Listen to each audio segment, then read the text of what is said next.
comic book canon. Everything that happens on the comic book canon, so let's start the show!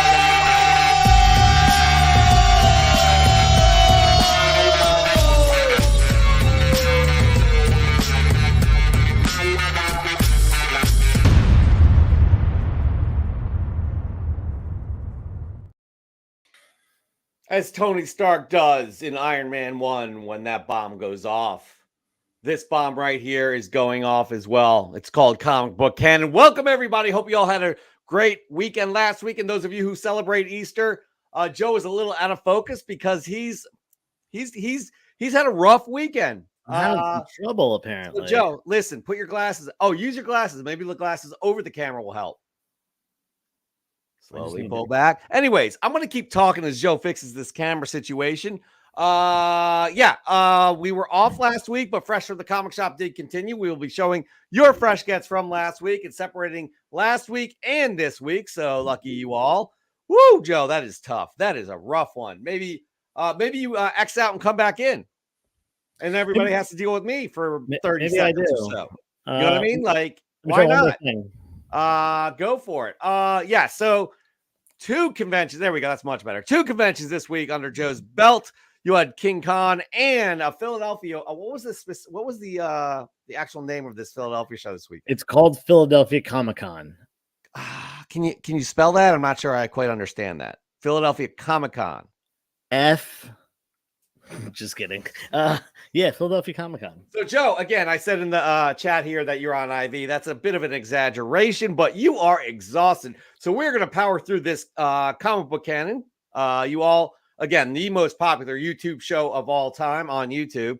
We're going to power through tonight because, again, you guys get what you pay for, and you pay a hefty price for something that's totally worth it. Sponsored by Spindrift, the drinks of comic book fans all over the world. This is gonna get me through this. The Spindrift, this seltzer water. Yeah, water, as we say in the Philadelphia area. Now, listen, here we do the news at the top of the show, and we do have some news.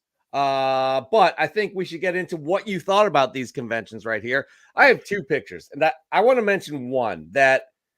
I mean, as we all know, you're a big time player in the comic book industry in terms of selling, buying, et cetera, and you live the high life. You live the high life. I do. I mean, the hotels that you stay in are quite lavish. Is that correct? Yeah. Like this one right here. Yeah, this was my pillow fort that I made on the floor of this hotel room because I shared a room with Paul from Brixco Comics, as well as Mike, Pope of Chilitown. And I snore really bad, so I never want to share a bed with anyone just because, I don't want to put anyone through that. So I was like, I'll get the floor. It's good. And Paul was nice enough to call down to the front office and ask for some extra pillows and extra comforters. And I'll tell you, this was a pretty comfy floor situation here. It looks like a great setup right there. Again, lavish. Those are obviously... 1,800 count silk pillowcases? Is that what that's what they say in the hotel industry? I believe it was Egyptian cotton. Yes. Oh, Egyptian cotton. No, for sure. And look at that face of yours. That was all over that pillow. It's soft as can be. I can tell. You look delightful. In fact, the red going on there, we didn't notice until we turned the lights out to go to sleep, but there was a sign for the hotel directly outside of our window that just emitted a radiating red glow. And we turned the lights on. We were like, we were all just so tired, though, that we fell asleep. Yeah, obviously, you get what you pay for. And this is quite lavish, as, we said at the top of this segment. But for real, let's talk about the King Con on Saturday. How'd it go for you, Joe? Great. I mean, more than great, because I've done 3 years in a row of King Con now as a seller. And every year, it breaks my record for my best single day at a convention as far as amount of stuff sold. First one I did was one of the first, medium size. I don't do big conventions. I don't do New York Comic Con or Baltimore. I might do Terrificon this year, but I don't do any of the big ones. But as far as mid-sized cons go, King Con was my first one. And I did well that first year, and I did better last year. And even though they dropped it down to just one day this year, I sold more comic books than I had in at a show ever before. Are you And serious? That's yeah, yeah. incredible. That's And incredible. it makes me it makes me really happy because, like, not just obviously selling stuff is good, but people are still excited for comic books. Yep. Even as there's been, lukewarm reviews and mixed reviews about a lot of the shows and movies and stuff like that. There are still people that love what we love and are coming out and they're spending money, they're buying books, they're collecting, they're hunting. And I'll tell you, a lot of people, I sold some wall books, don't get me wrong. Sold some big keys, a couple slabs, all that stuff. But a lot of people were just like going through, hey, do you have Green Lantern? Looking for Bronze Age Green Lantern, trying to fill my run and stuff like that. Hey, do you have Bronze Horror? I'm just trying to collect some runs of Bronze Horror. There's not a ton of keys in those for the most part. So it was really cool to see, collectors, Right. people not just trying to, make their buck or whatever, or, Yeah. Yeah. They best in the comics, as people say. No, that's good to Yeah. hear, especially the fact that you've sold more books ever in a convention. This was only one day compared to 2 days last year, which was a year ago. We met IRL in real life. That day changed our lives. But yeah, no, that's amazing to hear. And again, like, I like what's going on here. If you're late, this is the amazing hotel that they have. Mike, aka Popicelli Town, says you did not want to cuddle, and then Bond, Paul Bond, forgot his real pillow from home after getting all of these pillows, creating a pillow fort, aka bed. So that's good to hear. And then let's quickly touch upon. We don't have anything to show, unfortunately, for today's show in Philadelphia. But how was that? Like, overall, how was that? It was a lot slower. This is a show that happens about every other month in Philadelphia. It's called Philadelphia Comic-Con. Other than the pandemic, it has been going for like 30 plus years. I think since the early 90s. And it's a small dealer show. There was about, I don't know, 20 dealers or so in a room at the Clarion Hotel near the airport. It's nothing huge. It's certainly not as big as King Con. And this weekend was WrestleMania in Philadelphia. Yeah. So I think because of that, a lot of people were tied up. A lot of people were, either watching it or actually at the event or had friends in town and were hanging with them, so on and so forth. And the fact that a lot of people travel to Philadelphia meant that the entire parking lot of this hotel that's right near the Philadelphia airport was completely full. And I think probably some people pulled in and were like, I don't even know how we're going to get in the door. So I think that turned people away. Now, that being said, it was still a decent show. I still sold a bunch of stuff. It was my first time ever selling this show. And I was okay with, how much I sold given the attendance there today. Right. Light attendance, but still people were buying. Well, it's good to know that cons are still alive. The gatherings are still alive and doing well, as we could see from you. And usually we do On the Hunt after the news, but I think we're going to get in this late entry for On the Hunt, courtesy of Adam Schefter, a.k.a. Josh's Comics. So he was at King Con yesterday and did an On the Hunt for us. Check it out. Sit over the weekend in Park Ridge, New Jersey. King Kong 5 went down. It was a great event. As you can see, tons of sellers, multiple comics, hundreds of thousands of comics to be exact. Wall books, dollar bins, $5 bins, $10 bins. And of course, 360 Comics, who is a not-so-good dancer. And of course, for my haul, as you can see, I managed to find some great books, ranging from She-Hulk to some of the Hush Run from Batman, 3 different variants, all Jim Lee.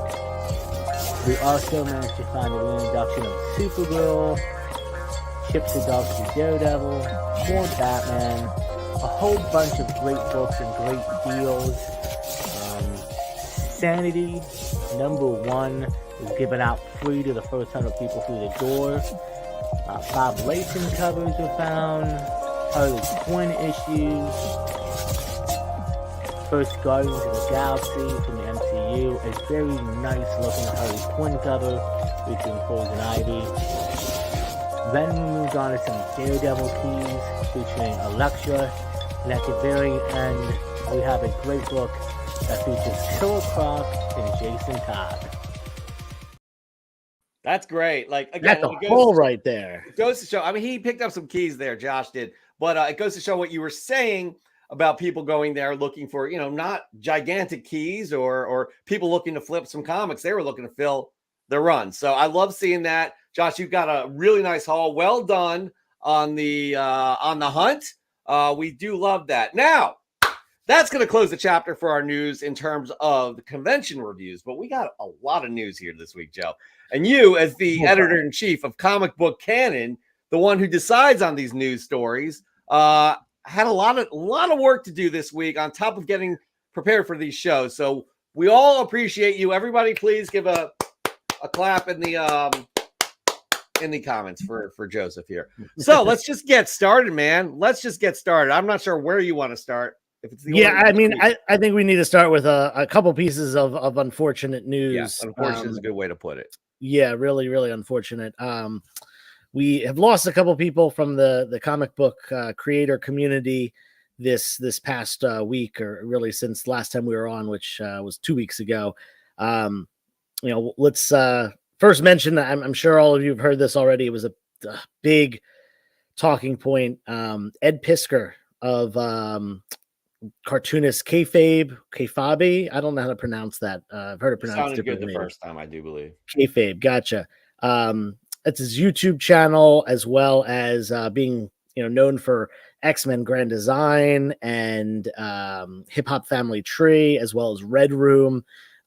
He passed away just this past week after some allegations came out the prior week, and the word allegations. I think it's important to say that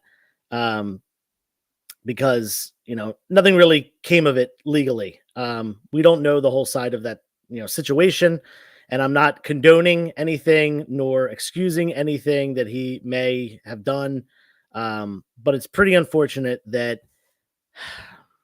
that situation led to his untimely death. In a community like this, and really just any community and any group of people, it's unfortunate that someone would feel as though they didn't want to be alive anymore. And he did take his own life. That is confirmed, and it's no one deserves that. No matter what crime they may be accused or even guilty of, and that whole situation is really incredibly, for lack of a better term, fucked up. And there's not much more to say about that. I don't really want to talk about it too much on here. People have talked about it to death and given their opinion and stuff, but that's all I want to say. Jeff? Yeah, I'll say, it's unfortunate all around for his family, for the women involved in, the women who have accused. Again, Joe and I are not here to say who's right, who's wrong, what's happened, but the pitchforks do come out rather quickly these days when news spreads. And sometimes you just got to wait a beat, right? You got to wait a beat and see how this plays out. Just like Jonathan Majors. Joe and I, this is fucked up, as Joe said. Like, this is messed up, like with Jonathan Majors. But we also said, you got to see how this plays out. A jury found him guilty, and Joe and I feel like, he's got the appropriate, repercussions from that. So again, this is very unfortunate. It affects a lot of people, fans as well.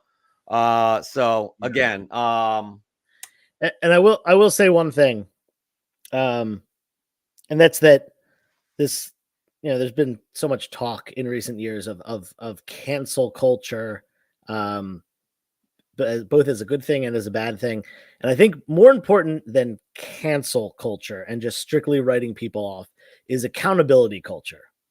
And I've heard that term used before, and I like that so much better. Holding people accountable for their actions, but allowing humans to make mistakes. I think that's something that, we as human beings need to empathize with and try to do better, rather than a strict cancellation.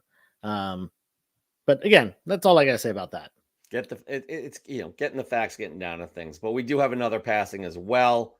Yeah. This one right here. Yeah, MD Bright, an artist who is, man, worked on so many things. So much. From the Spider-Man Wolverine one shot, which was part of the Hobgoblin saga, to Armor Wars, which it's such a bummer that he didn't get to see out the creation of that in live action. And not just that, but was a contributor to DC's Milestone, co-creator of the character Icon, a really pivotal imprint at DC, and a pivotal bunch of characters specifically for black creators in comics. Way just I think it was Easter, actually, if I remember correctly, the date. But yeah, this guy's he's one of those names that like you hear. He's not one of those like names that he's not a John Romita Jr. who like everyone knows, but you've heard the name before. Probably most comic book creators have heard their name, and for me, it was like, yeah, I recognize that name. And I went in to look at see what he had done, and I was like, wow, this guy has done so much work in comics that I didn't really put his name or his face to that all that content. Yeah, he was like the equivalent of a band where you're like, wait, this is their song, this is their song, this is their song, this is their song. Like, again, he had an impact on me as a youth, and I didn't even know it. Like with the 80s Green Lantern series, Emerald Dawn, I loved Emerald Dawn. I loved. I didn't, reading it as a kid, I didn't really, quite, unless it was like an artist like a John Byrne, it didn't really stick in my head. But like the Spider-Man and Wolverine one shot, like those, and also creating Quantum and Woody for Valiant, like, come on. Guy did a lot. He also moved on to storyboard, being a storyboard artist for the television industry as well. So those skills translated very easily for him. So well-accomplished human being. Condolences to his family as well. All right, so we got that out of the way, the unfortunate passing of some very talented people. But now we got some really exciting news, interesting news that may hurt people's feelings as well, because you know how people get when they don't see their characters the way they want to see their characters. Let's just start off with a character that everybody does love. Yeah. So the Punisher is back. We have now seen John Bernthal on the set next to Charlie Cox wearing the Punisher skull, all that jazz. This has been rumored for quite a long time, from, oh yeah, they're going to bring him back. Oh, he's going to be in Daredevil Born Again. Oh, it's locked in, but we never really got an official announcement, confirmation, or anything like that. But now it's very official. We have set photos and him being on location in New York City. Very excited about this. I mean, if you watched the Netflix stuff, you know that the Punisher, there was a lot of good stuff from the Netflix show, but man, the trial of Frank Castle in the Daredevil show, and then the Punisher's own spinoff, it just so good. It was so really good. This excites a lot of people. I mean, another one of those actors who takes such pride in their work overall, but also takes pride in representing what the Punisher is. And that's exciting to see. John Bernthal loves playing the Punisher. Like Tom Hiddleston loves playing Loki. So seeing he's back, he's such a fan favorite. It gets, I mean, we're all excited about Daredevil Born Again. I do believe it's still 18 episodes. So they're filming a ton of it now with the characters that we love from the Netflix series, which was not the case, Joe, when they first started production. They wiped all of that clean. Now you got Karen, you got Foggy, and Punisher. So that is very, very exciting. It should make a lot of people happy. Bernthal back. Right. Yeah. I mean, the original rumor, and I don't know how substantiated or how real this was, but the original rumor was that it was going to be Charlie Cox and Vincent D'Onofrio and nobody else. They were recasting, even Foggy and Karen, if they were going to be in it at all, were being, recast at that point. And, we have, what's her name? Deborah Woll and I can't remember Foggy's name. Henson.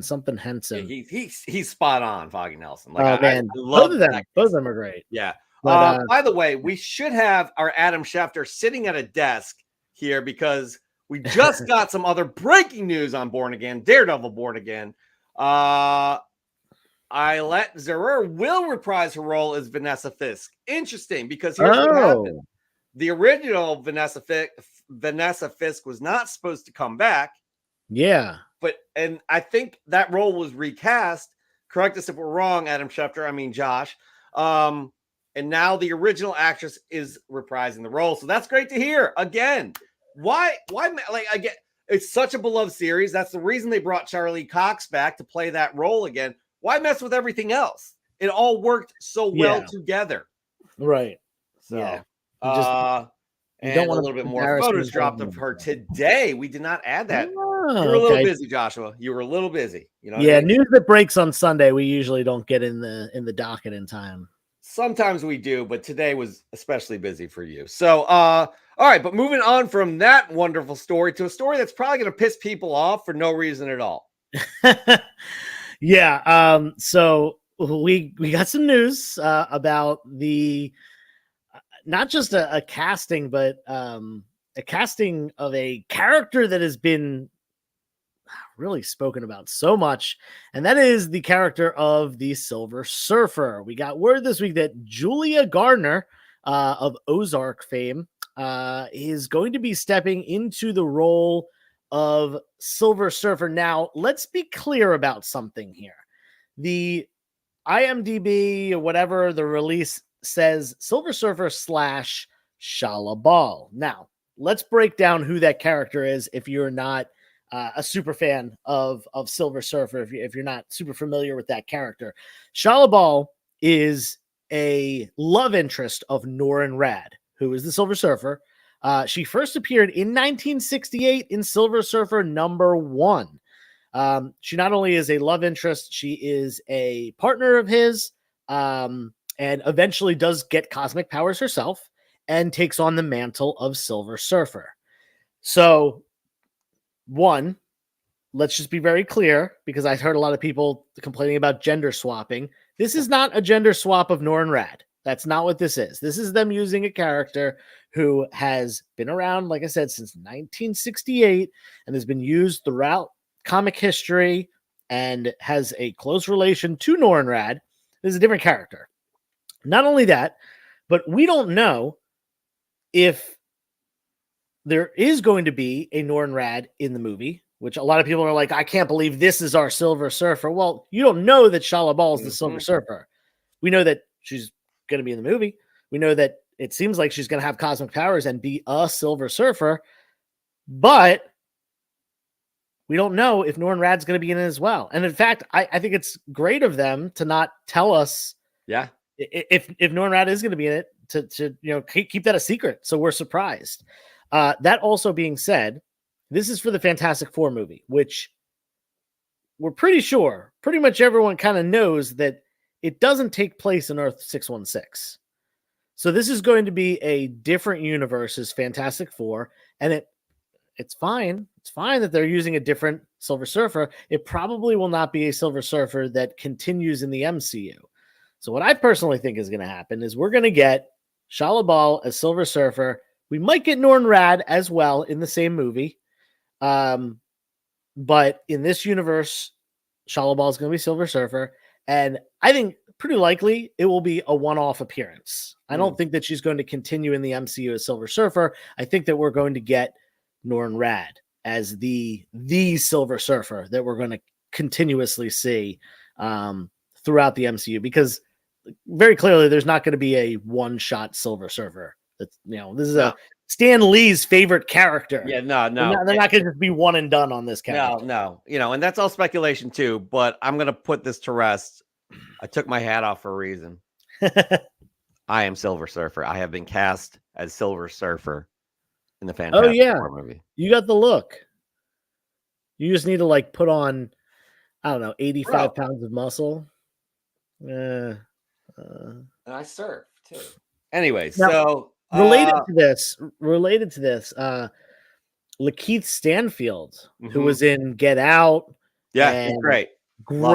Great actor.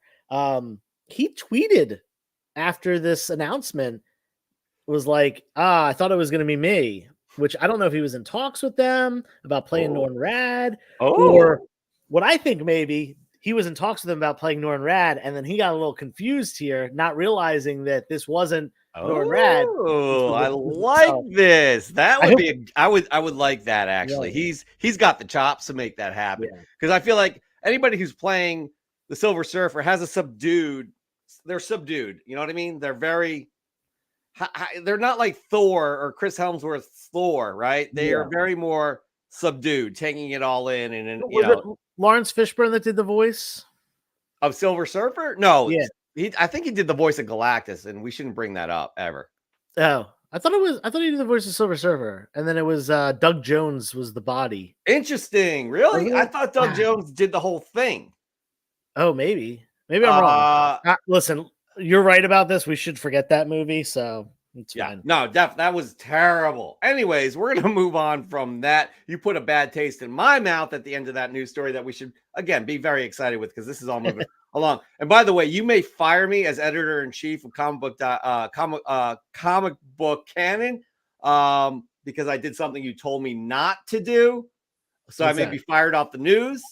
I did this. I think it's too cool. Marvel celebrated 4/4, April the 4th, with Happy 4/4 Day with the Human Torch and the little Fantastic Four logo back there. That's very cool, I have to say, because again, they're showing us the imagery, which is indicative of what the tone will be for this film, and that excites me greatly. Joe, your quick thoughts, even though I surprised this on you. Well, my first initial quick thought is that you're fired because I said, hey, we got to cut that piece of news. He's off, guys. I am now the canon, Supreme Lord of Canon. Bow to me. Oh, no, Jeff's back. No, you can't do that. It's contractual. We are contractually tied to one another. We are. And we're legally married in a weird way. So let Shelby know. I'm not sure if you told her yet. Only but anyways, go ahead. I cut you off. I'm excited for this stuff. I think it looks cool. It looks cool. I'm so stoked for Fantastic Four. Heck yeah, man. We've had 2 attempts that have just really, and actually if you go back to the 90s, that one like fake attempt, they haven't made it. They haven't made a good Fantastic Four movie, and there's so much potential. So much. That's what Marvel was basically built off of. So yeah. But speaking of building, Joe. Yeah. More building going on in the other comic universe. Do tell. Yeah, moving over to DC for the last piece of news here. Supergirl, which we have known is going to be coming out under the first wave of the new James Gunniverse. Supergirl, Woman of Tomorrow, based on the Tom King comic run. According to a report from Deadline, Cruella and I, Tonya director Craig Gillespie is in talks to direct the film for DC Studios. Like I said, I, Tonya, Cruella with Emma Stone.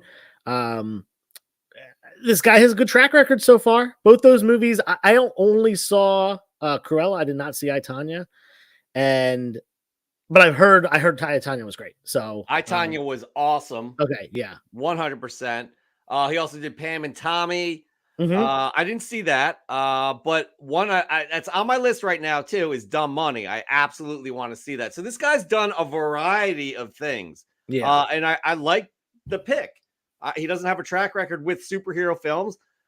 A lot of people are getting down on some of these producers and directors that literally there's a scissor reel going around of people hating on Marvel for hiring these people that, I never collected comics. I don't know much about the characters, but I mean, come on, outside perspectives are good for something like this as well, because it'll give you something fresh, in my opinion.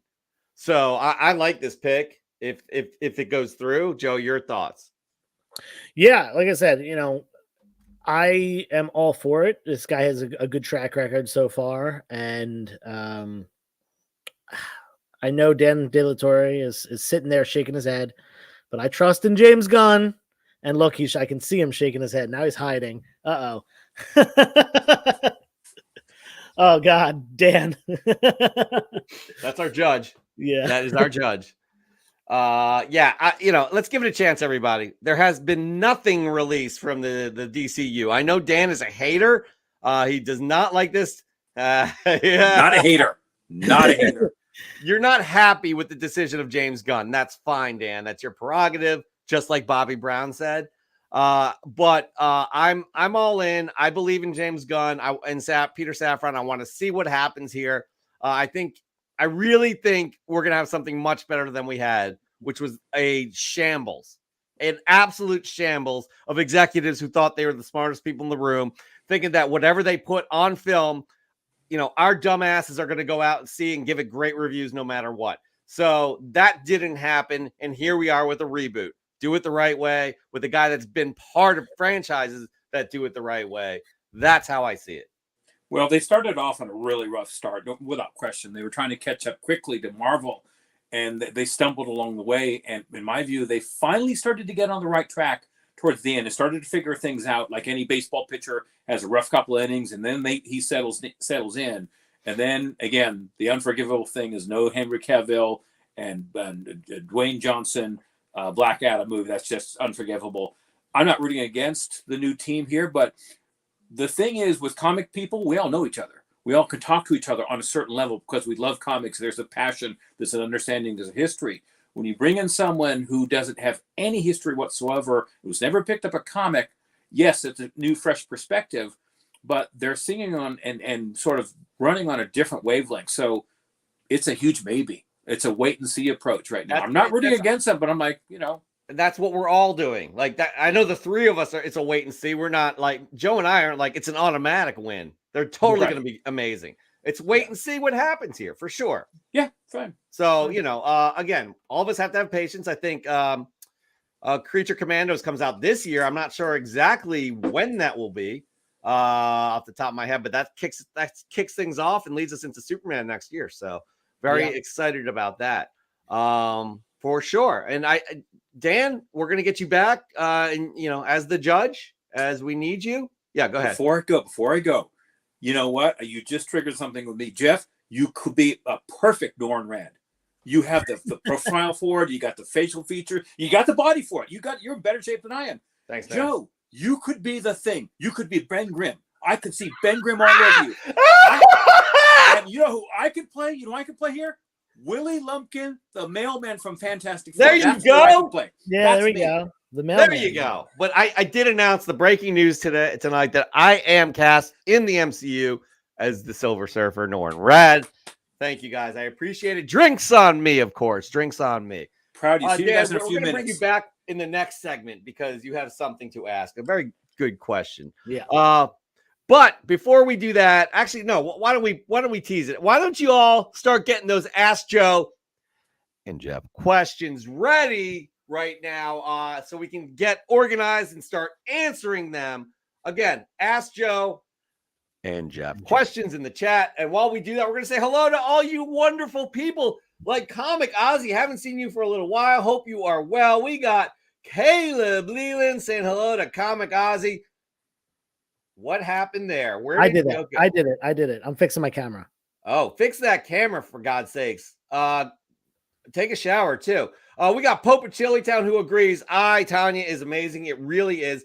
Adam Schefter of Comic Book Canon. Josh is comic saying that Gillespie is not locked in as the director for Supergirl, but it's looking like that's who it will be. We got Bond. Paul Bond letting us know, forget the surfer. Let's go to the real news, local Philly news. Are you going to discuss Reggie Byers' revival of a locally published title? We could, I guess. We got MON Comics, Mon Comics. Incursion causes their universe to crumble. Fantastic Four escapes the 616, where Norrin Rad is the Silver Surfer. I like what Mon is saying there. Basically, that they are in a different timeline and somehow make their way to the 616 or whatever the MCU is. I'm not quite sure. Who else do we have? Goonish Lurkers excited for, I do believe, Supergirl. Who else do we have? Who else? Steve White, very sad over the passing of MD Bright. And also clapping right here. We got Dan De La Torre, as you know. He'll be back. He shall be back. Raw Dog Comics. Who else do we have? Heroes Reborn. talking about the red lights in the hotel room at King Con, for sure. Who else? Swaggle Haas was in the house, may still be in the house. I don't know. Dr. Plagueis, how's it going? Hope that new baby is treating you well. Fun show tonight. Anybody else? Nikita Kare, hello. All right. Joe has not fixed. Oh, he has fixed that camera. Look at you. Look Kind of. wonderful. You look You look great. Can we ask? I like that actually. Give me a little blinky eyes. There you go. Can I ask you a personal question? While everybody's putting in the Ask Joe questions down below, why are you in this setup right here? Oh yeah, okay. So that's funny. Since I had 2 cons this weekend, I tore my upstairs, my comic room apart. So it wasn't set up in a really conducive way, and I really didn't have enough time to put things together. So I am currently in my on my dining room table right now. Oh, I know that dining room table. That's actually You've your been in this comic book room, table. You've married the right person. You have married every time I come over there. Yeah, that's not a dining room table. That's a comic book shop. There's no there's comics. There's like 2 boxes that I just brought back from the con and my fresh from the comic shop books. But that's all that's in the living room right now. Okay, and I'm blurry again. What's that? I'm blurry again. You are. But listen, don't worry about it. You just have to answer questions that are directed towards you in a segment that we call Ask Joe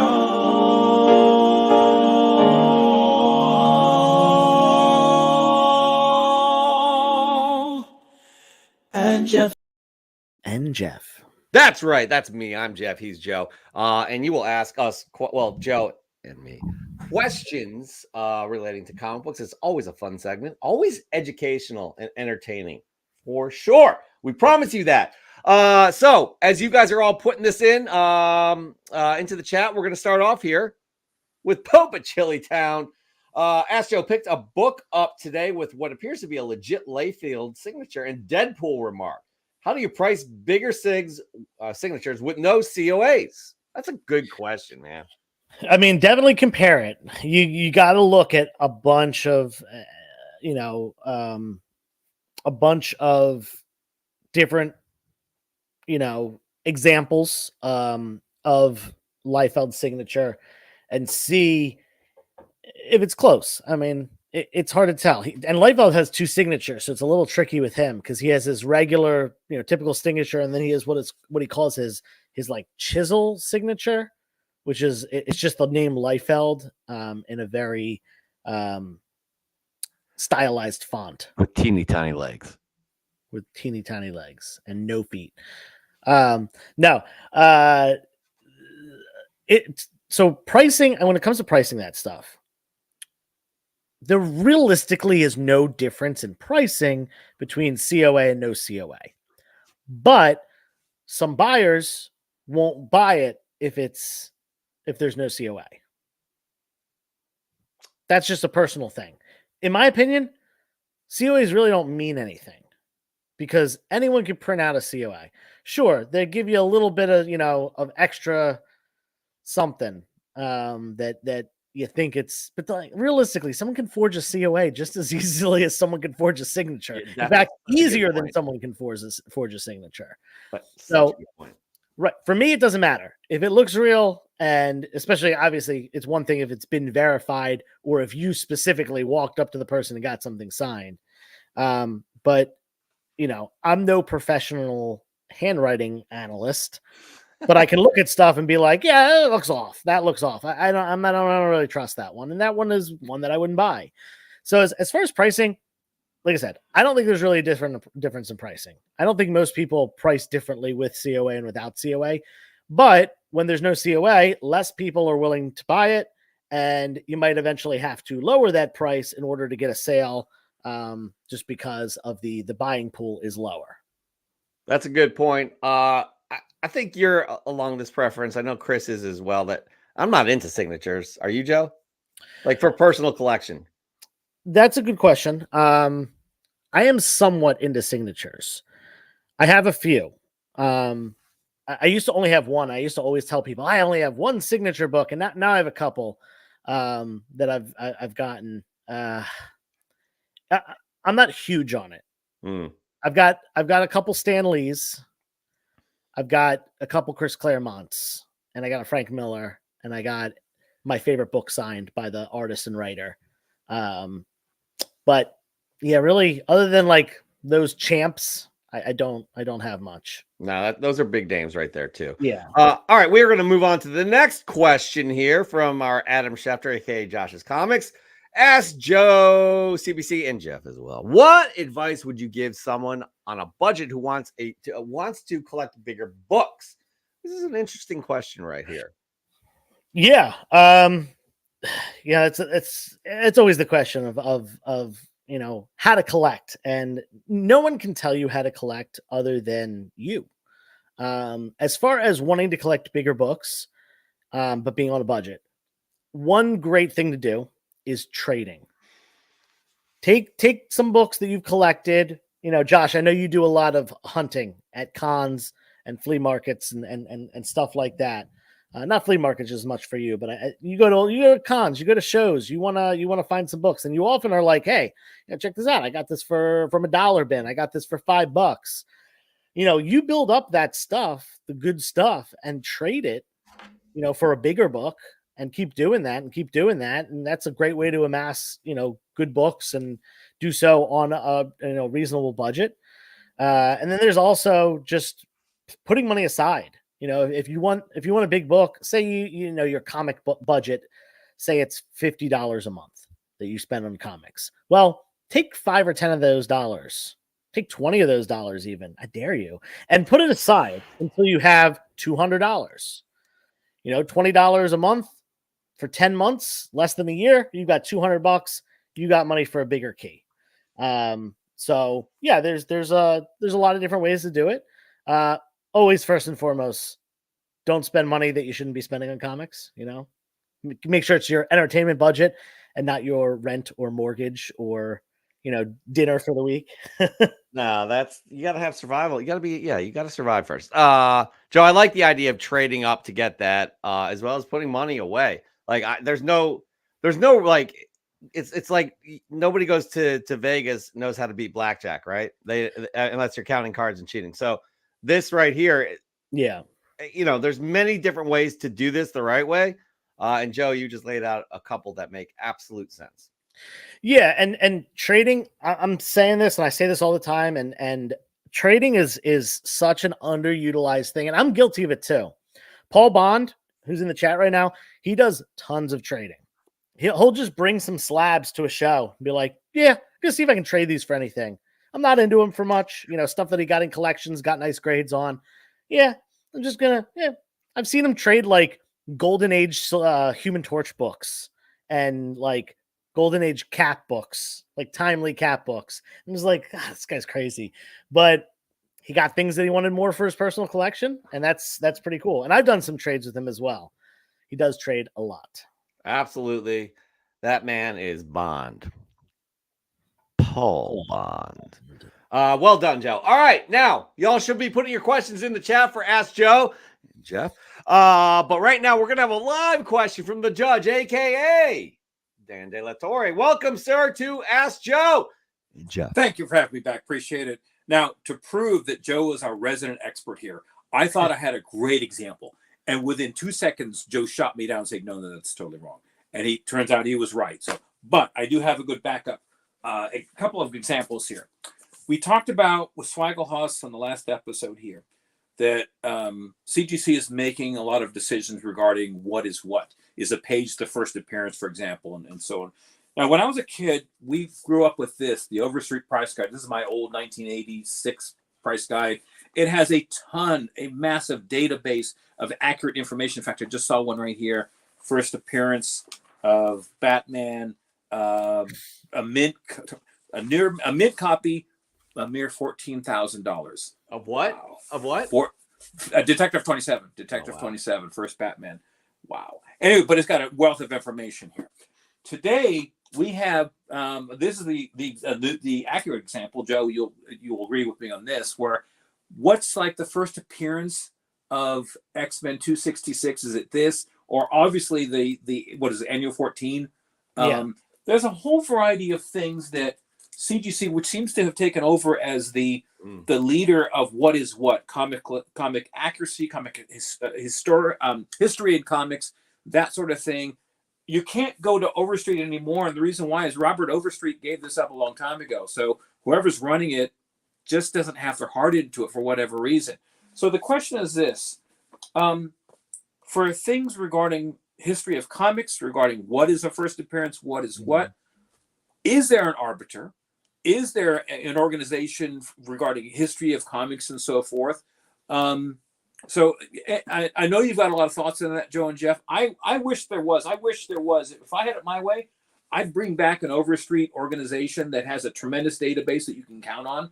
So I pose that question to you, gentlemen. Joseph, what say you, sir? I have a bunch of things to say about this. This is a great question, Dan, as always. I think that specifically things have shifted, certainly away from Overstreet as being kind of the end all be all. In fact, I think that most collectors my age and younger, I will say, have probably never owned an Overstreet. And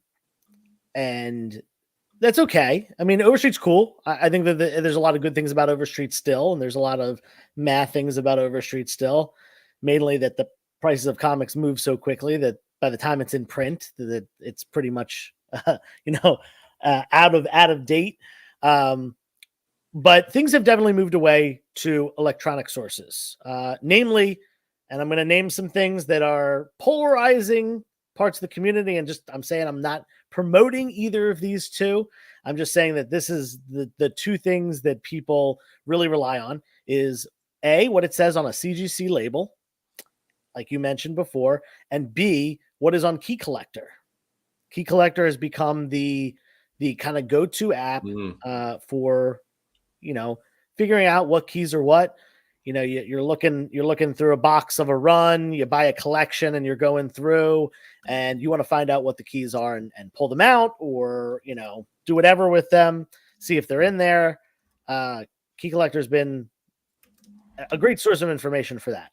Now, as far as these questions of like, what is the first appearance versus the first cameo appearance versus full appearance and first cover appearance and all this stuff, publication history is a little murky on some of these. What came out first? What happened chronologically first? Yada, yada. They try to be as accurate as possible, both Key Collector and CGC, and they don't always line up. But what I think is important to know is that no matter what first appearance or second appearance or first cameo, no matter what, the market, us, the buyers, we are going to decide which one of those books is the chase book. Which one of those is the top dog? You can make an argument. I hear arguments all the time for Hulk 180 being Wolverine's first appearance. He's on the last page. He's full body. He's got a speaking role. He says his own name, yada, yada. Some people consider that a full appearance. Some people consider that a cameo. But no matter what you consider it, the market is deemed 181 the book. Same thing with ASM 300. Same thing with that Gambit that you just held up. X-Men 266, which came out after X-Men Annual 14, although it was supposed to come out first. A beautiful EGS comic, by the way. Look how gorgeous. Yeah. Tony's in the house, too, by the way. Tony is in the house. You can get one of these or any way you want. So anyway, that's just, I'm just showing off. That's a shameless plug for EGS Comics. Yeah, very cool. So that being said, no matter what any grading company puts on a label, no matter what Key Collector says or another website, Cover Price I know has lists and a bunch of other ones, Hip Comics have lists of keys and stuff like that. We as the market are going to determine which is the most chase book for those characters. Clearly, Hulk 181, ASM 300, X-Men 266. Those are the chase books more so than the other keys for those characters. So let me bounce this back off you, Joe. Go for it. If CGC, what for anyone that wants any answers regarding anything, whether you're a medical doctor, whatever. If you're a doctor, you have a medical history and so forth. You graduated, you took education and so forth. If you want to challenge an organization the size of CGC on the history or what is what do they have regarding who are their experts? What is their credibility? Who are these people that make these decisions and so forth? What's their database? That's a great question, and I don't know. I know that they, at least what I've heard, is that they base their grading off of Overstreet's grading scale, but that doesn't necessarily mean they went to Overstreet for everything. I don't know if they have like an advisory board of comic experts similar to Overstreet, because Overstreet does have Overstreet advisors, right. And they write, you know, Mark just mentioned that, you know, the info in Overstreet is tremendous, which is 100% true. It less so for pricing and more for the articles. Like, grab an Overstreet, even an old one, and read it. Check out what the advisors have to say about comics, and some of them are comic, you know, historians per se. Some of them are big collectors, and some of them are dealers themselves. So it's really interesting, you know, all the information you get from Overstreet. As far as CGC, they're a private company, and they're probably not openly saying where their information comes from. I don't know if it's from an advisory board or what. Same thing with Key Collector. I will say you can email Key Collector, and if you do it enough times and bother them enough, they'll add a key to the list if one's missing, or they'll edit information if one's wrong. So they do community sourcing of sorts. You have to pester them about it, but yeah, I'm not sure about any sort of advisory board that is behind either of those two companies. I'd be interested to see what other collectibles. If I used to collect baseball cards and sports cards and things like that, but I'm wondering if there's a council for that, or because what Mike, aka Pope, said was they work off of an advisory board. So I'm wondering again, do they have that for cards? Do they have that for coins? Because it would be highly beneficial to have this, right, as a source of truth, as opposed to, I like Key Collector, I'll admit it, but it's definitely flawed for sure. Sure, yeah. Again, what Mark said about Overstreet, because of where we are with technology and things like that, the book comes, it's like a car. The car drives off the lot and it decreases in value. The Overstreet book is like, it doesn't decrease in value, but its information is outdated the next day. So in terms of the prices, Right. But again, valuable information. If there's a way to merge the community aspect of Key Collector with the knowledge of Overstreet, that would be highly beneficial to the whole industry. But does it detract from people like CGC who are not transparent about a lot of things? I don't know. Yeah, Tony actually has an interesting point here. It should come from the writers of the comics. And yeah, I mean, if they do want to weigh in on the situation, that's a good point. They can. And I'll tell you this, Todd McFarlane himself considers ASM 299 first Venom. And we can't deny that Venom is in that book, but we can deny that it's a full appearance rather than a cameo. We can argue about that all day, but if you want to go with what the writers say, McFarlane says that one. Yeah, that's a good point. And somebody like Tony, again, who this is your livelihood, Tony. Like, this is a very good perspective. You've heard this before. If you go with the writers, which I agree with, Marvel has said more than once in it, was it the Marvel Universe that did a profile on all their characters. Wolverine's first appearance was Hulk 180. They said nothing about cameo or anything else. They just said that's when he started. Yeah, and you know, Marvel tends, and honestly, a lot of publishers that I've seen and creators that I've seen, they tend not to distinguish between cameo and first appearance. And they just say, okay, this character is in this book, that's the first appearance. But in my opinion, there's a difference. As a collector, you don't read Hulk 181 for, one page of Wolverine. Or sorry, Hulk 180 for one page of Wolverine. You want to read the actual Wolverine story in 181. That's the book that has the Wolverine story. If you rip that last page out of 180, it's the same gosh darn story. It just doesn't have the preview for the next book. That's just my opinion. This is interesting. Mark says that there's Overstreet Access. It's the online site and database, and I just posted a link in the chat here. I wasn't aware of this. Were you guys? I don't know. I was, and I haven't used it. I when I go to any site, I haven't subscribed, but Go Collect is the one I use. Well, I'm sorry, which is the one? Go Collect is the one I access for information. Yeah, I use Cover Price, which I really do like. I use Cover Price for Raw, and I don't think there's any reason to use anything for graded comics other than GPA. Mhm. It is by far the most accurate over all of them. I've shown so many people discrepancies with Go Collect and other ones, and GPA is always the one that's right. This is interesting too. Like a lot of, it's a well done. I like this website. It looks very professional, almost slick, I'd say. But down below, there's some articles here, and the last articles they do have are from August of 2023. So yeah, little stale. I mean, maybe it's because I'm not a member or something, and you get more. I don't know, but I'm interested in this. I'm going to check it out myself. But that is very interesting overall, for sure. With that though, Joe, Dan, I think it's the end of this segment because we only have 17 million viewers tonight. It's a lighter night. That's okay. People take Everyone's off. watching WrestleMania.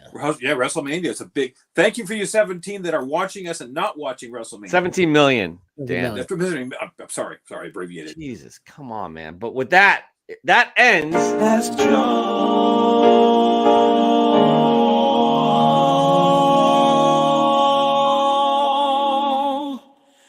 and Jeff. And I'm Jeff. Jeff. That was great. That was good. You're Joe. I know, but I'm blurry again. I don't know, wanna man. be blurry, Look, Joe. you did this to yourself.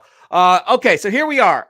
The end, the home stretch. Dan, we're going to keep you on for the entirety of the show because you're our judge. And here's what we're doing. We're going over 2 weeks of books. Yeah. Wait, what is that, Dan? Oh, I thought that was your certificate of being a judge. No, my certificate that you get with every EGS comic. That's what it is. Right.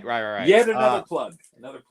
So speaking of EGS, they sponsor this wonderful segment coming up, as well as Spider Dude Comics. So if you are not liking or subscribing to them, shame on you, because their information is down below, and you need to if you want to win a beautiful EGS slab with a Spider Dude book in it.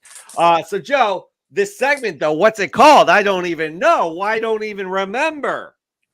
Well, you see. Clear the throat one more time. Live from Lincoln Financial Field in Philadelphia, this segment is called WrestleMania. Fresh from the comic shop. Fly from the pressing salon, Michael Buffer. That's right. We ask you, the fine viewers of Comic Book Canada, to send in your fresh gets each and every week, and you never disappoint. That's right.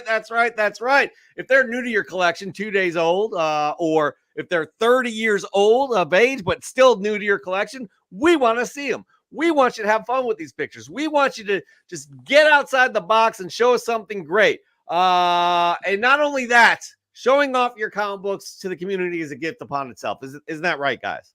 Truth. That's a fact. But the gift also could keep on gifting. Right? Because you can win a wonderful slab, as we just said, from EGS Comics with a Spider Dude book in it. And we are about to reveal, everybody. We are about to reveal our April book of the month. Everybody get excited. Get excited. I'm not ready, guys. I am not ready. Where is it?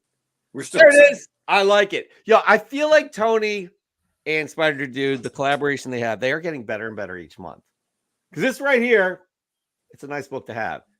Spider-Man number 7. Spider-Boy on the cover. Look at that gradient up top right there. This is I'm not sure what print is this, Joseph. Second. It's the second print. Yep. It is gorgeous, though. I love the cover. First off, I do believe that would be Bagley, but I love the case even more. So well done, Spider Dude Comics, and EGS. This is what you all can win the month of April. I'm super hyped for this book as well, and you should be too. Guna Schlucker already says it's a beautiful slab. Yes, sir. It definitely is.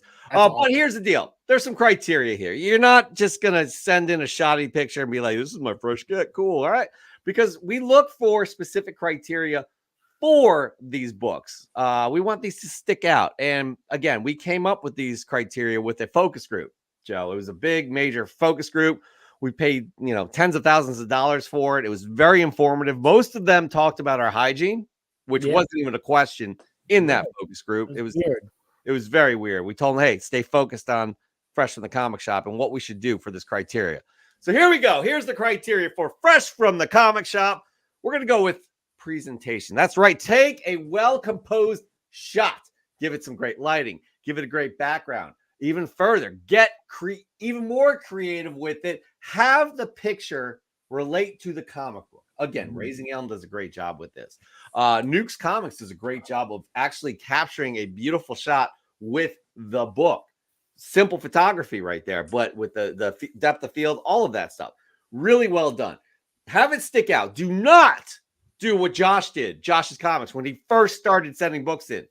Taking it next to like his trash can that has dirty banana peel, like old banana peels. We don't want to see that, right, Joe? Right. What was another one? Who was the one that sent in the empty condom wrapper? That was just ridiculous. That was terrible. We don't do that here. But moving on, what's the second piece of criteria, Blurry Face Joe? The second piece of criteria is don't take a blurry picture like my face. No, second piece of criteria, we want to see something unique. Now, unique, you might be thinking, wow, I can't afford unique. I don't have, $30,000 or something like that. No. Joe, wait a minute. Yeah. Let's rewind it. Yeah, that misnomer. Okay. Unique does not mean $30,000. It does. Let's be clear here. It does not. It could be 30 cents for all we care, but make it stand out as something that maybe we've never seen before. Mark Lineker does a great job at this, showing us books from the golden age, the forgotten eras and stuff like that. It doesn't have to be an old book, though. It could be something new, maybe something, a new indie book, or a creator owned title that really hasn't become widespread yet, or something unique about a book. It could have some original art. It could have an error, a misprint, a Mark Jeweler insert, a harder to find newsstand from the 2000s. Whatever you want it to be, make it stand out. If you send us a picture of an X-Force One, I'm gonna ban you from the channel. That's very well done. That is very well done, actually. And then we have a third piece of criteria right here, and that is a story. Pull at our heartstrings, right? Make us feel something. What does this book mean to you, like emotionally? Tell us that. Give us a great story. I got a great example here. Joe, name a book that you would have collected, I don't know, in the 80s, an 80s book. Incredible Hulk number 271, the first appearance of Rocket Raccoon in comic books. Okay, so your brother was a big-time comic book collector, and his favorite character is Rocket the Raccoon. Sure. Right? Obviously. And he had issues 271. But let's stick with the WrestleMania theme. Because you loved Hulk Hogan back in the 80s, didn't you? You loved Hulk Hogan, brother. You loved him, brother. And what did you do with that Incredible Hulk 271? You made a paper mache wrestling mat out of it. Because at 8 years old, you don't know what the hell you're doing. And you want it to feel nice on the floor. And comic books have really smooth paper. So that's what you did. You tore up every page of your brother's Hulk 271 comic book, laid it out on the floor, put some glue on it, right? And you had your own WrestleMania in your room. But what happens? Your brother comes home and beats the living crap out of you. And from that day on, your relationship is torn, right? You do not have the same relationship, right? That you should. Your brothers, and you're torn. Let's fast forward 20 years later, Joe. 20 years later, you're 28. Got the comic in the bank here. WWF. Okay, let me finish this story off the top of my head because you're 28, I guess, and you're working now. What's your profession, Joe? What's my profession? How about a skydiving instructor. You are a skydiving instructor making $272,000 a year. Mm-hmm. And you miss your brother. You haven't talked to him since he moved out at the age of 18. Yeah. Because he's still is torn up about that Incredible Hulk 271. So what do you do, Joe? What do you do? I don't know. You could use your adult money from your adult job to purchase an adult comic book. And that comic book is Incredible Hulk 271. And you go visit your brother in, he lives in a remote spot in Canada that has no internet or cell service, but he hunts him down, brings that Incredible Hulk 271, and right there is a reunion. Two brothers coming back together. Beautiful. That's Love it. That's a great story. And if it were true, it would win. But we don't have that this week. But we do have some great books. Again, we're going through the first 2 weeks of April, and we are going to pick a finalist by Wednesday from these two groups right here. So we'll go with group 1 first. And we're going to start. I'm sorry, Joe. No, I was saying group 1.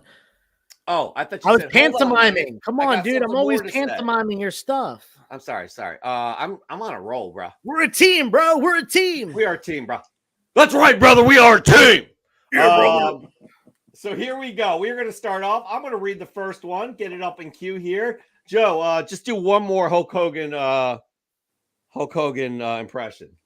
Listen here, brother. This is Comic Book Cannon, the #1 YouTube channel for everything comic books. Check us out Sunday night, 8 p.m., or you're going down, brother. Damn, that was actually like, I'm not even, I like to give you crap. We make fun of each other all the time, but that was like, Dan, that was really good.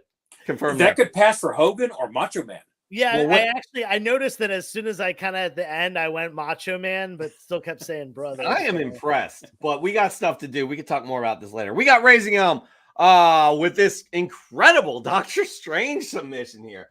Howdy, comics fans. Allow me to begin by saying this is nowhere near as an amazing feat as my good buddy Nori, a.k.a. Nori Jordan, finding every single issue of Thunderbolts ever written, but I'm excited to announce that I finally completed my Volume 1 run of Doctor Strange. Issue 181 was the last one missing in my PC. I also got a big surprise when this issue arrived in the mail. Not only did I get a nice copy at a decent price, $25, but it turns out the cover was signed by the same guy who drew it, the very talented Frank Brunner. Tony at EGS, I may have to send this one to you to get that high-quality treatment, good sir. I hope everyone has a wonderful Easter weekend. Much love, comic fam. Yo, we're talking a well-composed shot. Right there, it just flows with the book. Really well done. As we mentioned Raising Elm. That's really well done. By the way, we have Judge Dan De La Torre here as we do every week to confirm everything is okay with the decisions that we make on the show if we are following regulation. Just want to make that known. And one more time too, we missed this little thing right here. With EGS, save 5% off your EGS order using the code Cannon5. Optional custom labels, as you see, free grader's notes, and fast turnaround times. No bullshit. Joe and I do like these cases better than CGC and CBCS. So, and Dan De La Torre is a judge. Dan De La Torre is a huge fan as well. EGScomics.grading.com down below. Spider Dude Comics as well. Please check them out. Also, if y'all are interested in Fresh from the Comic Shop t-shirts, that link is down below as well. I always forget that. Moving on. Again, that was Raising Elm with an amazing submission. And we got Goonish Lurker coming up right here, right now. How about those fresh gets? I am going to find this again. This wasn't prepped. This is my fault. I didn't do the copy as we normally do from everybody's submission. So this may take a little bit longer. Goonish Lurker, what do we have here? Give me a hot second. There we go. Right there. So my original post got flagged, so I'm going to try to resubmit for a Fresh from the Comic Shop. Thanks to Nori Jordan for the trio of these books from your PC. The comic book community is amazing, and I'm grateful for the friendships I have made with so many of you over the last few years. He sent me the first issue of Thunderbolts along with a trade paperback and a first issue of the new run. Thank you to all the folks in the community sending out good vibes for you all. Again, we love hearing these stories so much that this show brings people together. That means the world to us. Like Joe and I are very sarcastic, but that right there is sincere. Hey, Jeff, what is that? The screen was really small here. What is in front of that comic? I couldn't make out what that is. Some sort of looks like a medallion or something. Yeah, what is that? That is that a business card? He's got what looks like a mint wrapper down below that says "Just Lurking" in the middle. That looks like Venom. Is what it looks like. The thing off to the left. Yeah, clay Venom. To the bottom left is what I'm looking at here. I yeah, can't make that out. Clay Venom. Is it? Okay. Look at the teeth on the bottom and then the eyes on the top. Okay. Finish. Let us know in the comments down below. Joseph, what is your first fresh get of the week?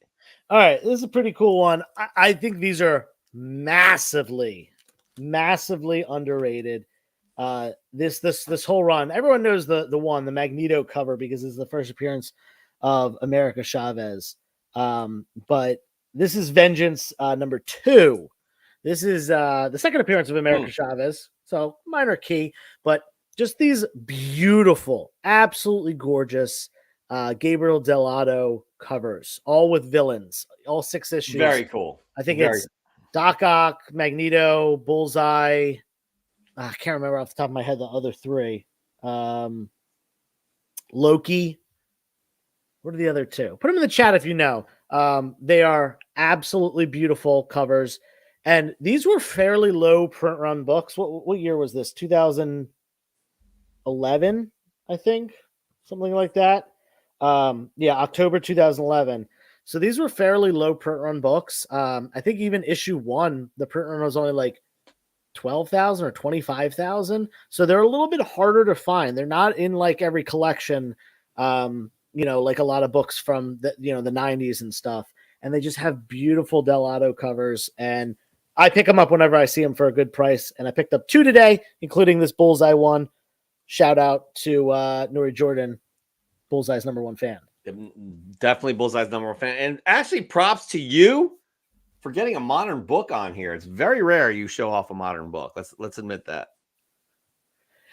Yeah, I mean, diversifying. I do collect modern comics. I definitely tend to, favor the gold and silver age, but if something speaks to me, I'm going to collect it. A lot of my modern stuff is stuff like this miniseries, because a lot of the reading, from whether we're talking like House of M or this Vengeance run, a lot of good stories. Yeah, no, for sure. A lot of underrated stories from that era as well. Yeah. But we're going to go into a different era here with our Adam Schefter, aka Josh's Comics. Again, killing it. Love this submission right here.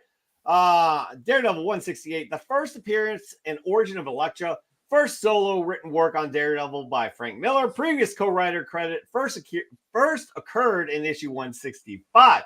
Elektra is misspelled on the cover. That's a nice, fun little quiz question right there. Is that what I'm talking about?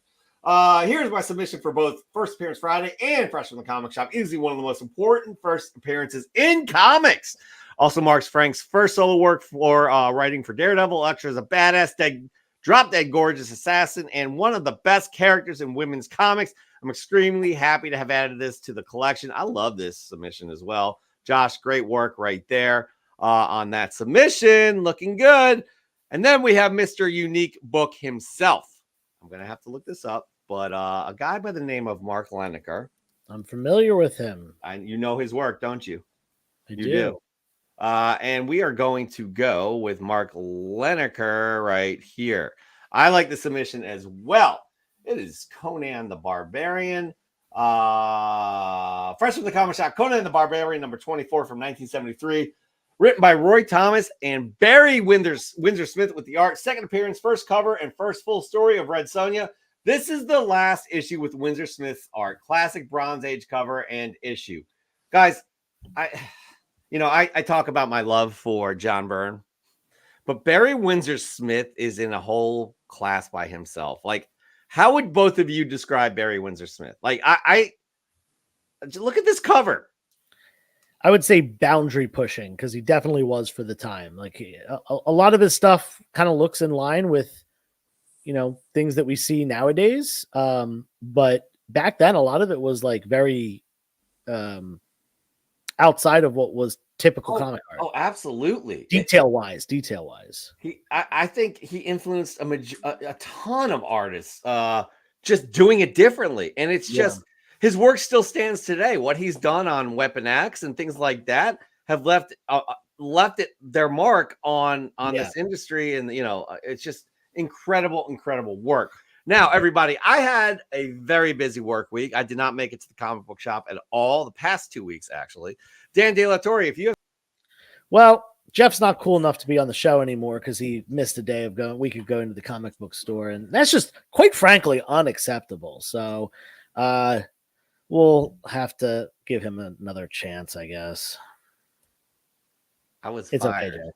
It's okay. But again, we're contractually tied at the hip. Judge Dan De La Torre will sign off on that. He's like, you guys have to work together. You're forced to work, contractually forced to work together. Dan, do you have any books you'd like to share?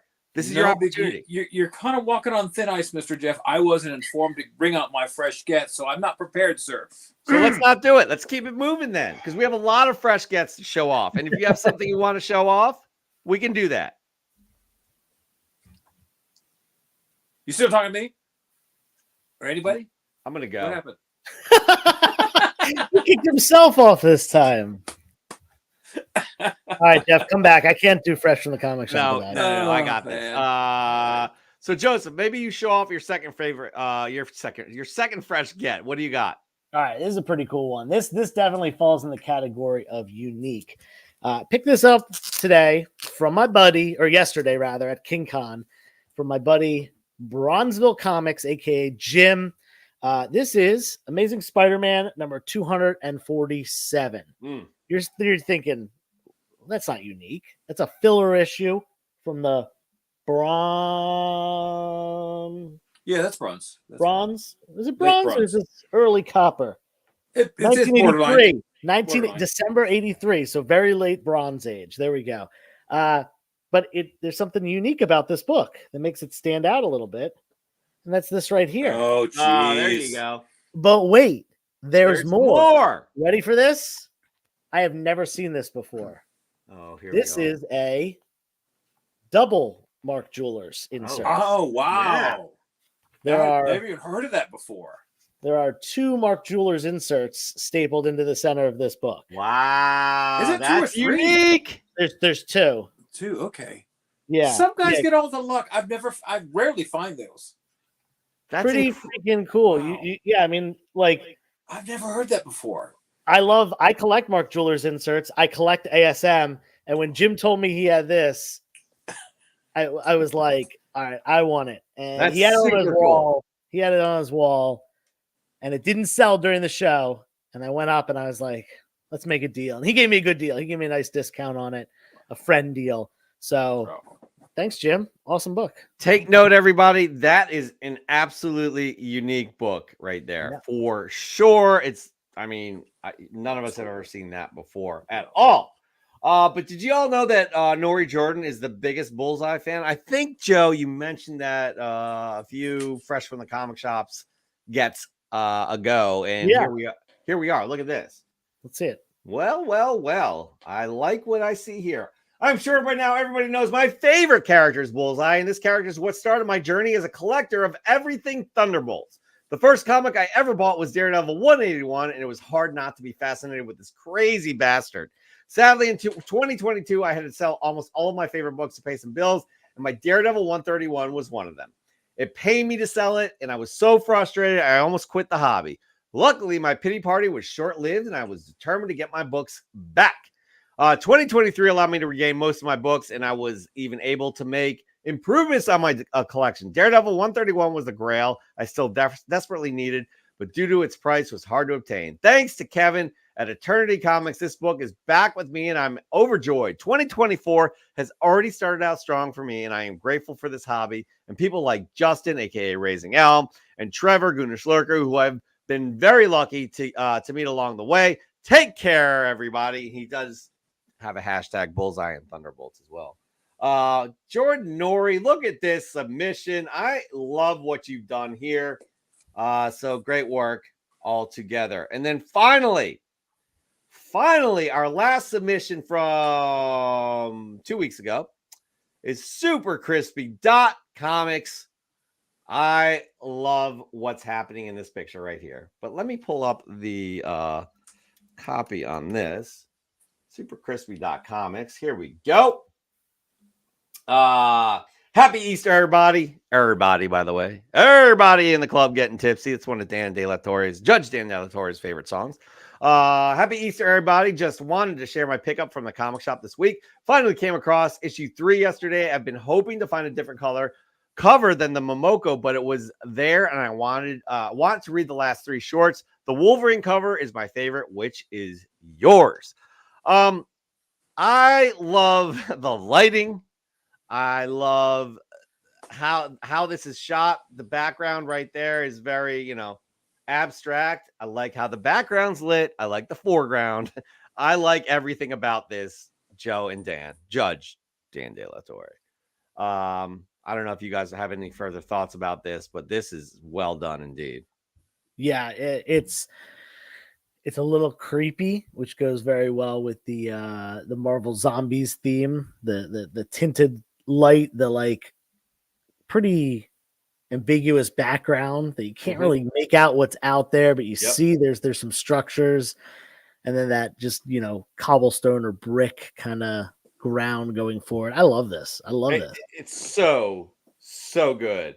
And Joe, we have to make a decision from 2 weeks ago, and Judge De La Torre has joined us in his chambers. Is it your chambers, or where are we? Wherever I'm sitting is the chambers. There we go. So we can begin. Hear ye, court is now in session. The Honorable Dan De La Torre presiding.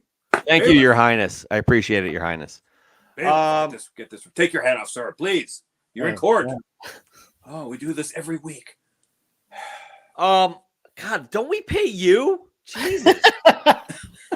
All right. So, Joe, there's a few that stick out for me, and I'm sure you as well. I have one. I think it's 3. All right, hit me with one. I'm gonna go Josh's Comics. Yeah. Oh, the electric. Yeah. That's a hot picture. Judge. Oh, sorry. Yeah. Is this thing on? Bailiff. Supposed to be in part. Joe, you're. I don't know if that's one of. How many do you have? A couple. Just to confirm, Raising Elm is not eligible. I was about to ask who is eligible out of the people we have up here. Bailiff, I don't know, but Jeff, Joe, while you are, while I'm figuring that out, please, I'm sorry, Joe, please, tell me your next one. Oh, I was gonna say. Well, we'll hold off on Raising Elm. That's one of them, but we don't know. The Marvel Zombies from Super Crispy. We were just talking about how one of mine. Yeah, for sure. That is incredible. And then I'll go with my third one. Yeah, go ahead. I like Nori Jordan, what he's done here. I really do. Yeah. So that right there those are my 3. I'm not, and I think you wanted to say Raising Elm.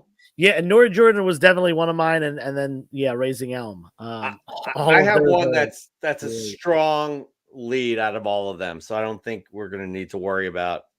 Because I have 2 that are top tier. Okay, what do you got? I have one that I'm leaning towards too. Out of those 2. Do you want? I'll do the Judge. How's this going to go? Because I have one that I'm leaning towards as well. All right. Well, I'm just waiting for you two. You want to stay them at the same time? So go ahead, bring them out, and I'll make a final decision. Okay, ready? My the one that's strongest lead out of all of them. On the count, we go 3, 2, 1, then say it. 3, 2, 1, blank. Right? Yes. Okay. You ready? Yep. 3, 2, 1. Super Chrissy. Okay, so we disagree here. Now let me argue the point here of why I think Nori Jordan's takes the cake. Please show me Super Crispies. Oh, Super Crispies, phenomenal. Absolutely phenomenal setup. A plus in the first category. Mhm. Well composed. 100% well composed shot, and even fairly unique books. You know, these aren't like a main title or anything like that. Yep. It's something a little bit different. Really cool covers. I don't know if these were variants or not, but great looking stuff. Unique, sure. Yep. But I didn't really feel like my heartstrings were tugged by this. Now, please show Nora Jordan's. Oops, sorry, that's Josh's. That's Josh. Nora Jordan definitely checks the marks as well for the first category. The first category being a well-composed shot. Look at this. I agree. We got this card with the Daredevil DDs in the corners. We got some good stuff here. Now, not necessarily a very unique book. It's a major Bronze Age key. So it doesn't really check that box. But man, the fact that he owned this book, I believe in the same exact grade, and had to get rid of it at one point for financial reasons, and then ended up reacquiring it. This literally is your story, Jeff, that you tell every show. You're right. And That is why I picked this one, because it is the story of us.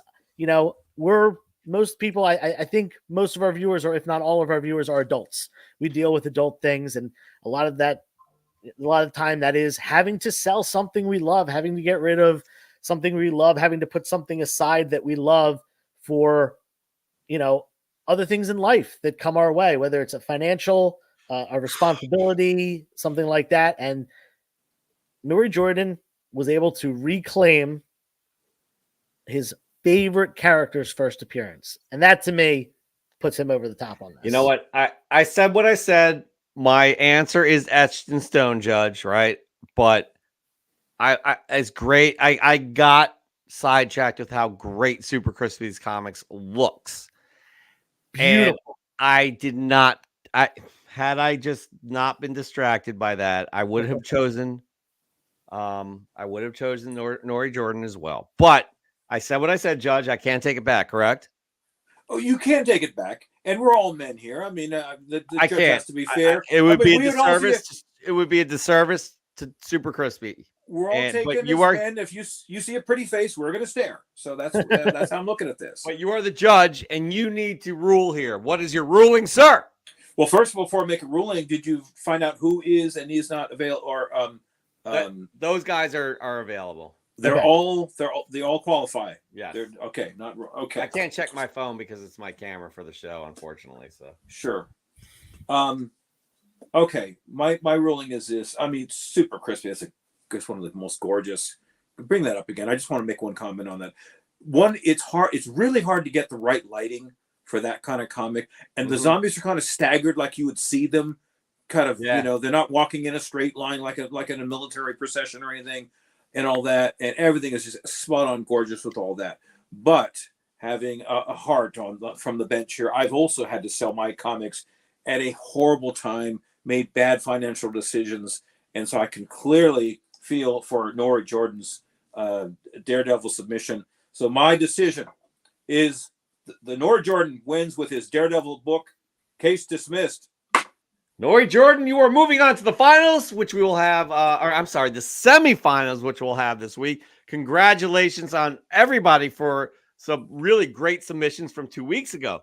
Now we are moving on to this past week, everybody. We are moving on to this past week. Let's get it going again. So just to confirm, that was 2 weeks ago's post. Now we are reconsolidating. If you didn't see your post from this current week, that's why. Let's show them now. Yes, and you're going to see some doubles here in terms of people who have submitted, such as Raising Elm Comics, right here, right now, with again another. Just look at this, would you? Raising Elm Comics with this beautiful book right here. Howdy, comic fan. Normally, I don't pick up DC issues. More of a Marvel fan, but I was itching to pick up Poison Ivy issue 19. I've always enjoyed a good origin story, and this issue delivers by delving deeper into Pamela's past. Let's just say the allure of something forbidden and intoxicating began Pamela on her journey to becoming Poison Ivy. I may have to check out the rest of the run. What did you all find this week? Much love, comic fam. I just love what he's done here. Like, again, what a freaking beautiful setup with the colors of the flowers and the book. So well done there, Raising Elm. I Beautiful. like it. It Love really it. is. Next up, we have Dr. Plagueis in the house. I mean, this, I enjoy this for the 80s kid in me. And I know Dr. Plagueis, he makes fun of me. Let's just say he makes fun of me because of my love for the Energon universe. But let's be honest, he loves it just as much. A few weeks ago, after reading issue 6 of Transformers, I was inspired to track down an issue that had Devastator on the cover. To my surprise, there was only one issue, a 1 in 25. Luckily, I found one for a great price and picked it up. Then earlier this week, while at my local comic shop that always has mass amounts of goodies and junk behind their counters, I was doing my Terminator scan looking for anything new when I came across a 2018 re-release of the 1984-85 Devastator toy hiding between two boxes of Hot Wheels. The rest is history. This toy right here was kind of like, for me, a grail. I never got it, but I wanted it so bad. So badass. He's so badass. So well done there, Dr. Plagueis, on that one. Now we have Nori Jordan, everybody. Nori Jordan is not eligible because Nori Jordan is in the semifinals, but we're still going to show off Nori Jordan's book here. Thunderbolts book? Bullseye book? What do you think? I'm going to go with Thunderbolts this week. Wrong. Damn. Yeah, it's okay, though. You're okay. You're still good in my book. What we have here is, this week I picked up a second copy of one of the greatest Bullseye covers I've ever seen. This is the Bullseye #1, 150 Bill Sienkiewicz variant. The emotion Bullseye shows on the cover is amazing, and it can be interpreted many ways. He could be angry, happy, excited. You never can tell with this crazy bastard. Now that I have my Daredevil 131 back, I am extra motivated to get more Bullseye comics. So let's see what next week brings. Take care, everyone. That's a badass cover, guys. That is an awesome Sienkiewicz. I think he's got a future in this industry we call comic books. What do you guys think? Yeah, I think he might be a promising new star. Yeah, for sure. Said someone in 1982. Yeah. I like playing that joke. That's a fun one. Yeah. Mike Haggs, 77 is up next with this book right here. What do we have? We have The Punisher. Some Mike Zeck goodness, everybody. This is hashtag Trigger Happy Thursday, hosted by me and Brave Comics Universe. Everyone showed love. Thanks for helping us grow this tag. We're hosting every Thursday, so bring the heat and tag us. Here's last Thursday's highlights. Wait, what is going? Oh, sorry, everybody. That is the wrong post right there. I've never owned this issue, and I've always wanted it. So shout out to my homie Atlas Comics, who is one of my first followers, and vice versa. He is one of the top sellers and cleaner impressors out there, and one of the top community members, in my opinion. Dude blesses me on this set for the price and let me pay it off over time. So for that, I truly thank you, brother. Happy to have you as a friend. Also, my submission for Fresh from the Comic Shop. This is a classic book. I love this book. Mike Zeck is just like, woo! Yeah. I mean, come on. Come on. All right, Joe. Your last fresh get of the week. What do you got? Yeah. This is it. Oh no. Am I gonna be blurry during this? I cannot. Great. Hold on 1 second. Great. I'm gonna put my hand really close.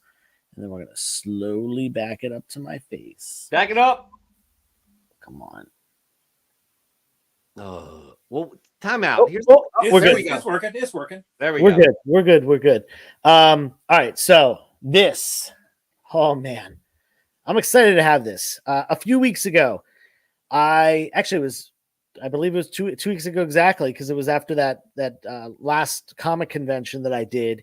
I got 2 William Ekron covers, really psychedelic looking golden age horror covers that I had never seen before. And I just researched the guy and became really enthralled with like his work. And he only did 3. I'm blurry again. What the heck is going on? You could put it up close. Yeah, Joe. put it up close. Put your hands up close. Let's just show the book. This is the third and final Ekron cover that I needed for my collection. I now have all of them. This is Strange outta here. Terrors number 4. Yo, that happened quick, Joe. I know. It just so happened. This is crazy coincidence. I was looking for this book after I got the other 2 a couple weeks ago, and I went on, and the only copy on eBay, the only one, was this copy. Wow. And I scrolled down to see who was selling it, and it was the gosh darn Pressable Defects. No kidding. And I was like, those jokers got this book. What are they? They don't talk about Golden Age stuff. Apparently, they got it randomly in a collection and got it graded, and they put it up for sale on eBay. And I messaged them, and they had it for, I think they had it for like $650. And I messaged them. I was like, guys, I'm going to King Con. I'll see you there. What can we work out? Cash deal here. What can we work out? And they were like, we've gotten some offers and stuff. And I was like, just give me a deal. And I got it for $500, which was $150 less than they had it for on eBay. I'm happy. They're happy. Everybody's stoked. Awesome book. And it's probably hard to see, but like, these are all individual, really small lines that make up this cover. It's so like, cool, dude. That is so amazing. I will say this: this is my least favorite of the 3 covers. Yeah, I agree. But it's still freaking cool. And like it doesn't seem like, what year is that from, Joe? 1952. It just doesn't seem like a piece from that era at all. 72 years old at this point. Very abstract for that era. Now, so hold on, Joe. The Pressable Defects were at the same show you were at? Yeah, they do King Con every year. Yeah, we got to bring them on the show. It'd be a great conversation with those guys. Oh yeah, they're a riot. Joe and I have to get back on track in terms of booking people. Yeah, we had swags. That was a good show. That was a great show. All right, moving on. We have our last submission of this week, and that's Nukes. Finally, look at this. Fresh from the comic shop. Ultimate Spider number 1. Somehow I missed this book on my monthly FOC pull list and on my weekly comic shop visit. By the time Jeff from Comic Book Canon, which is watched by millions of viewers each week, thank you for mentioning that, Nukes, recommended it, the ship had sailed. All my local shops were sold out. Resellers were demanding 100 plus. As Chris from Journals would say no to the FOMO. So I relented to wait for the reprint. I did, and the book was solid. So after I got a message from a member of our CBC community about 2 weeks ago asking for my shipping address, I received this amazing AOK. Wow. Thank you. You shall remain anonymous per your request. Good stuff indeed. Yo. Wow. Again, this community blows me away. Yeah. Whoever sent that to Nukes from CBC is us. That's awesome. That's really amazing. Yeah. Like I love this book so much, and I love that Nukes has it. It's going to be really kind of wow. I know how big of a Spider-Man fan Nukes is as well. Yeah. So that's awesome. It makes me very happy to hear this. But okay, so those are the submissions this week. I do believe we let people know that we were accepting submissions the next 2 weeks. So apologies if that was confusing. Mike Hags, I'm not sure what happened. Maybe that's because I read the wrong post. Yeah, that's what he's talking about. Okay, good. Yeah. But Josh did not know that we were accepting submissions this week. So apologies. But here we go. What sticks out for, man. I see you guys, by the way, as 2 lawyers hashing out a subject. I'm just a judge sitting back. Like a lot of times we agree. Actually, I would say most often than not, Joe, we do agree on this on the pick. Listen, sometimes it's a plea deal and we agree, and then other times we gotta take it to trial. Yeah. Yes, a plea deal. Love it. And you're the one, that's why you're here. And we pay you a lot of money, Judge. Yeah, this guy's retainer is I can't. I don't know. Okay. I'm not supposed Cutting to away from other, but we have 22 million people watching right now, really wanting a decision from us. Fun fact, that's the actual film used Captain America shield from Avengers Endgame. Yeah, he got that from our retainer. He only can afford that because of this. So yeah, like 21 million people are now watching. 21 million It's tax people. time too, by the way. They want to see the process play out, right? And we're not doing that for them. So, Joe, I started first. You start first this week. Well, Nori Jordan's not allowed, not qualified. Right. Nope, but great submission. Thanks, Nori. I want to say that Nuke's submission pulls at the heartstrings hardcore. Oh my And God. Not only that, but it just has to do with us, this show, this community that we've built, which is awesome. Yeah. I didn't want to be biased for my love for Spider-Man but this is a fantastic story. And the other submission I have is a fantastic story as well. Dr. Plagueis. Yeah. Finding this toy from our youth, like that matches up with the cover. It pulls at the heartstrings. Those are the two for me. Is there any other for you, Joe? Any other? Those two are my top two. So okay, me too. All right, good. We have that decided, Judge. So we have a top two. Judge, you know what would be helpful if you counted down 3, 2, 1, and then we say it. That's very helpful. All right, here we go, gentlemen. Are we ready? Here we go. So wait, timeout. It's going to be between Dr. Plagueis and Nuke's Comics. Right. Here we go, Judge. Please commence the countdown. Gentlemen, we shall begin in 3, 2, 1. Say it. Nuke's Comics. Oh, another disagreement. And that's funny because I brought up Nukes and voted for Dr. Plagueis. Yeah. You did the opposite. Yeah, okay. That's right, actually. Well, listen, state your claim here. I stated my claim on the last one. It's everything to me. What you actually described it. Like the fact that he got this as an A-OK from the comic book canon community is a big deal. The fact that he is a huge Spider-Man fan is a big deal. The fact he missed out on this and ended up getting it out of nowhere is a big deal to me, who is one of the people deciding who is moving on to the semifinals. So that right there is my case, Judge. I will rest it right there because, again, this falls under pull at our heartstrings.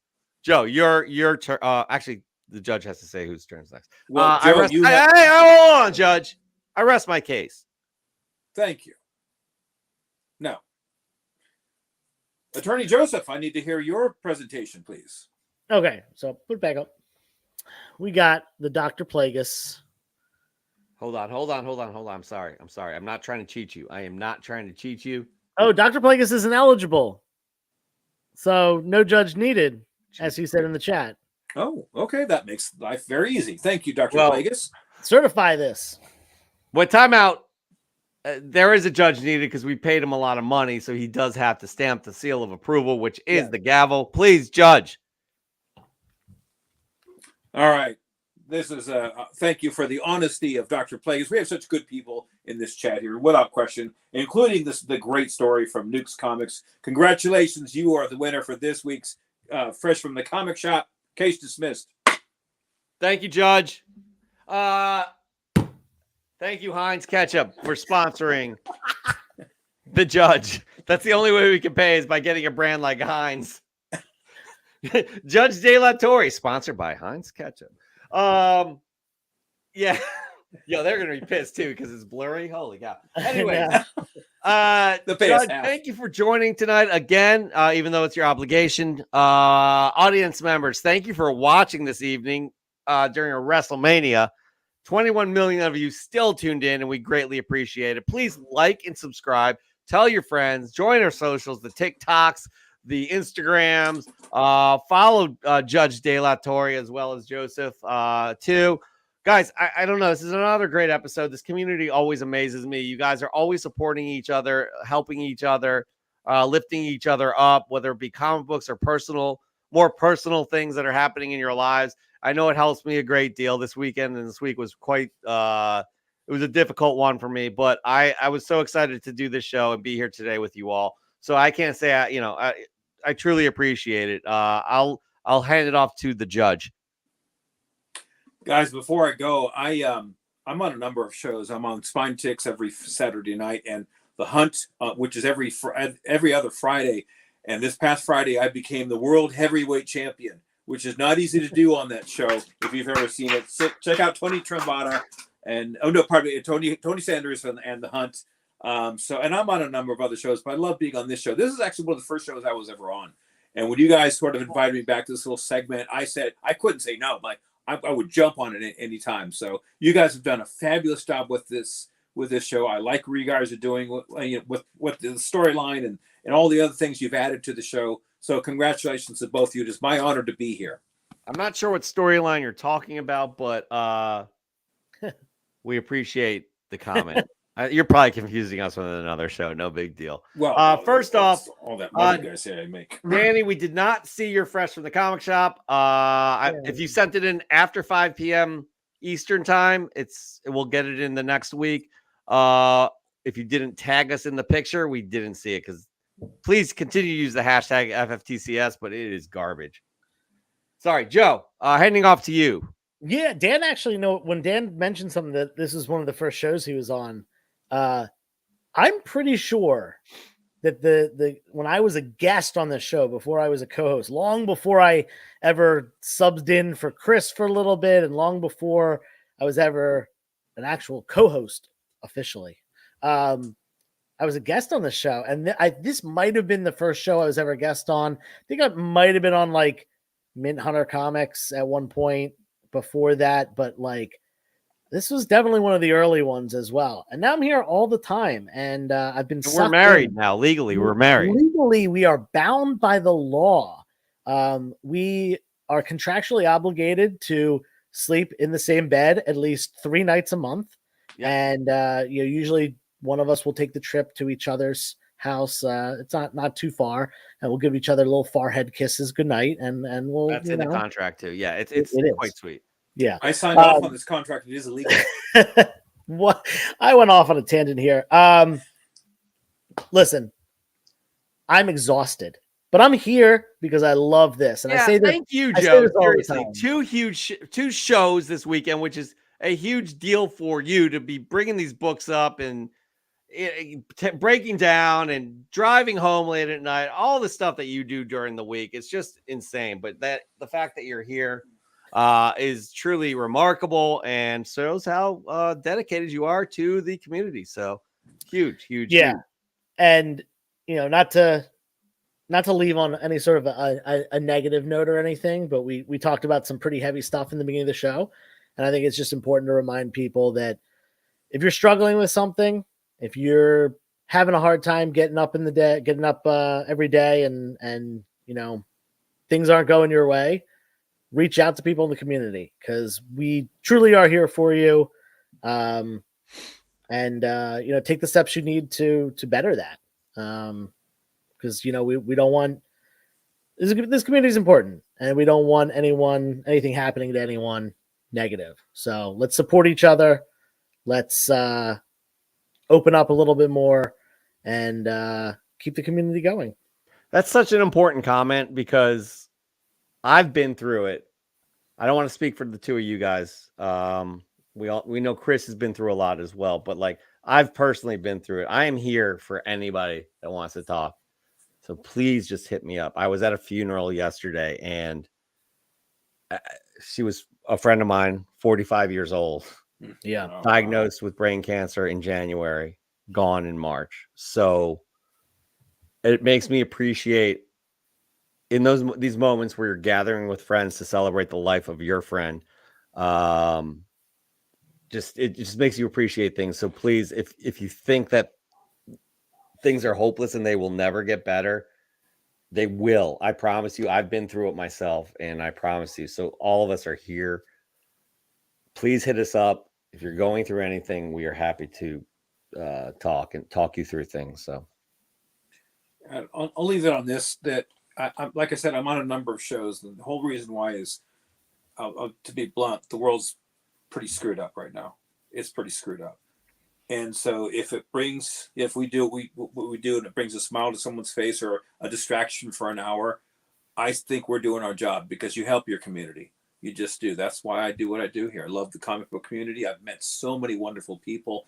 And if I can, bring a smile to somebody's face for a moment, then I'm doing my job.